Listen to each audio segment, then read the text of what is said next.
Obesity can take up to 14 years off your life.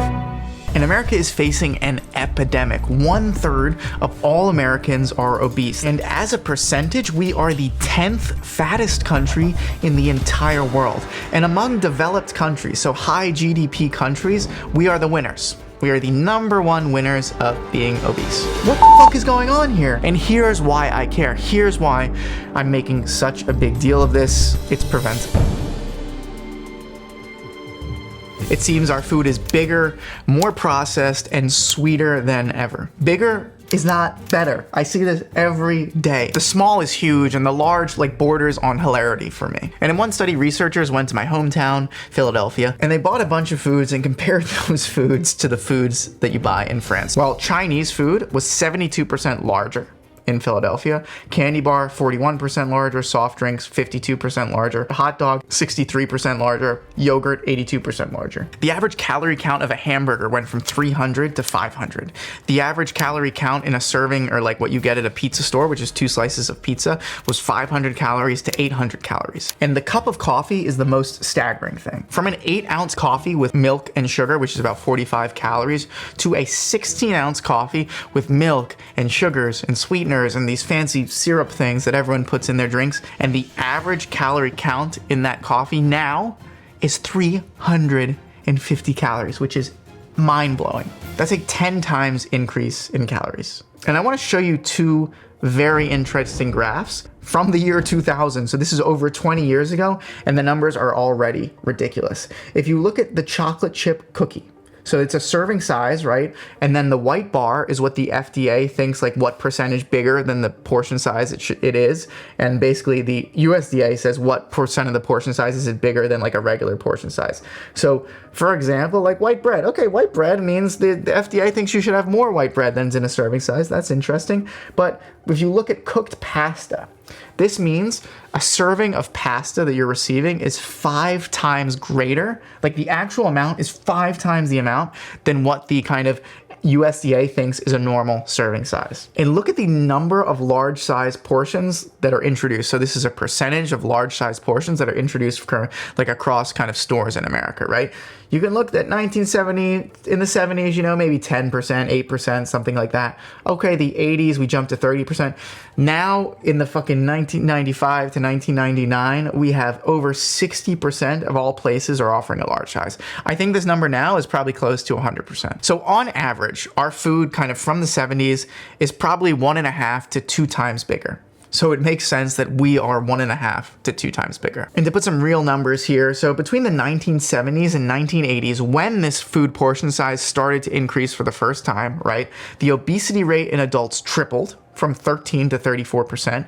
And in children, it tripled as well, from 5 to 17%. I could talk about portion sizes forever because I think America is ridiculous here, but how do we fix it? So we need to be more reasonable with our portions that we're serving and what we're eating. Based on the above data that I was looking at, this means on average, you pretty much have to cut everything you eat in half. If you're overweight or obese, there's a lot of stuff to do and there's a lot of reasons that's going on, and I'll get into all this stuff later. But just on portion size, right? Most of us probably should be eating about half the portion size that we normally eat. I could talk about this food amount forever, but I'm only on phase 1, part 1 of this video. This is gonna become a 300-minute diatribe. So let's go on to processing.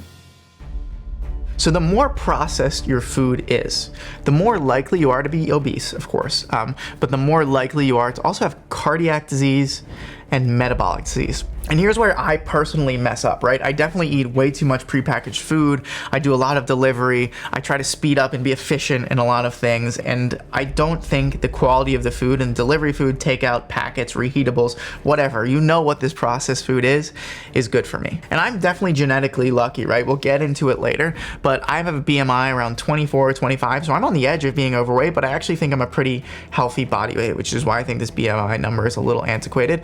But that doesn't mean that the quality of my food is good. I still think the quality of my food could be better, and likely if I continue down this path, it will affect my heart and basically my metabolism as life goes on. But a very fancy society actually classified the processing of food into 4 different categories, one being the least processed, so things like fresh veggies, fresh meat, rice, water, black coffee, dried fruit, things like this. Level 2 is like oils, fats, and sugars. Level 3 is processed, so that's kind of bacon, fresh cheeses, canned or bottled vegetables. Level 4, this is ultra processed, so this is biscuits, ice cream, cookies, the most packaged things that we all eat. And I don't really need to say anything else if you just look at categories 1 through 4.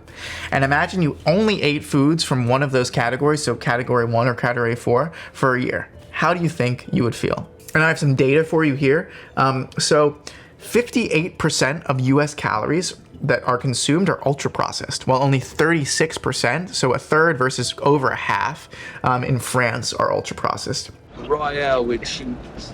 Royale with cheese. That's right. So I think Americans on average have about 2/3 of their calories coming from ultra processed foods. If you can just reduce that by a third, so maybe switch a third of those calories to kind of level 1 or level 2 foods, you're doing so much better. And here we go, sugar. The US wins again. Congratulations, we win. We are the biggest consumers of sugar in the entire world.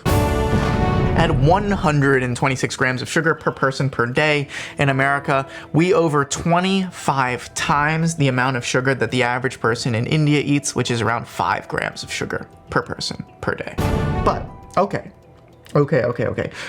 Let's stick with evidence-based stuff most doctors agree on, even the industry studies say, is that sugar likely isn't the only cause of the obesity epidemic, but is very likely contributing to it. In one notable study from The Lancet, they found that for every single sugar-sweetened beverage or soda a person drinks in one day, their chances of being obese increases by 60%. So if you drink 2 sodas, you're nearly twice as likely of someone else to be obese. If you drink 3 sodas, you're about 3 times as likely as someone to be obese. So just think about that and the amount of sugar-sweetened beverage. And this isn't just soda, right? This is like sweetened lemonade or sweetened iced tea or stuff like that. Those sugary, added sugar sweetened beverages are like the worst. So what can we do? Please avoid added sugar in your drinks. Please, this is like the biggest thing. If you can avoid added sugar in sugary drinks, like you're ahead of the game right there. Switch to sparkling water or something that doesn't have this added sugar in it, because the added sugar just can't be good. Try to max out at 30 grams a day of added sugar. Try and avoid the consumption of diet sodas as well. These aren't much better according to the evidence. So what about some nice sparkling water, or please don't strike me down, regular water. And trust me, I know this is hard. When I was 13, I discovered the amazing Pepsi and Coca-Cola drinks, and I used to drink a soda every night with dinner. But I realized about at the same time, I realized that kind of watching TV at all times isn't necessarily beneficial for me. I also realized that drinking a soda every night isn't necessarily beneficial for me, so I just cut it out. I cut pretty much most of my TV out at that stage, and I cut pretty much all my soda out at this stage. And now I still have maybe 1 soda every month, every 2 months, and I watch TV occasionally. I think, however, on the sweet foods and like the candies and the cakes and stuff like that, I think you can go a little overboard here. I think life's short, right? And I love a hot fudge brownie sundae or an ice cream cone or something like that. And I think that's okay, right? Maybe once or twice a week I'll have this, but I don't drink sugary soda. I don't these other things. And limiting yourself too much in this stage is just it's no way to go through life. So what would I do? Eliminate sugary drinks and soda. It'll change your life. Just that will change your life.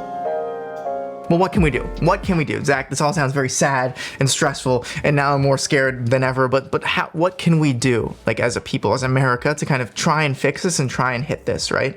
Well, I think there's a couple actionable things we can really do from the research that I studied and things that actually have an impact, right? I'm not going to talk about kind of medicines and drugs and kind of things like that, because I think that should be spoken to with your doctor and maybe an obesity or endocrinologist specialist, someone that knows much more about this than me. What I can talk to, right, is stuff that we didn't learn in med school that I wish we did. A little bit about food and exercise, right? And just being a healthier person. We didn't learn this in medical school. I wish we did. But what most of the evidence says, right, is that in America, we should probably cut our portion size in half. We should eat less processed food, and we should probably max out at 30 grams of added sugar a day. I know these are very hard things. I have no idea what's going on in your life, but these things could save your life. Thank you so much for watching on a positive note, and I will see you on the next one.